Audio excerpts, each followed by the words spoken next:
Prva taka pomembna stvar je, da se dobro pripravimo. V vsakem primeru je to najboljša preventiva. Potem pa je seveda pomembno tudi to, da načrtujemo to svoje učenje in da razmišljamo o tem, kako bomo seveda najboljše razumeli učno snov, ki se jo učimo.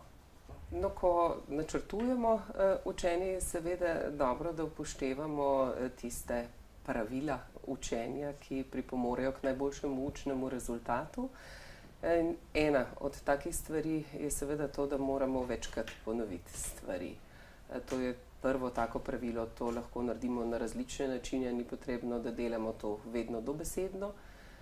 Druga taka pomembna stvar je to, da nekaj naredimo s tisto učno snovjo, ki se jo učimo.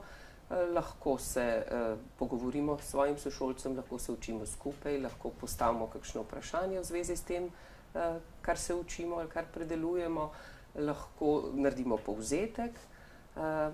Še bolj pomembno ali pa enako pomembno kot to je pa to, da poskušamo stvari na nek način osmisliti, da jih poskušamo povezati s tistim, kar že vemo, kar smo se učili, in da poskušamo narediti neko organizacijo v tej učni snovi, da razmislimo, kaj je bolj pomembno, kaj je manj pomembno, kako se povezujejo stvari med seboj. Na tak način potem lahko takrat, ko pridemo v situacijo, da moramo nekaj napisati, na enem preizkusu znanja lahko to bolj povemo in pravzaprav tudi uporabimo v različnih kontekstih.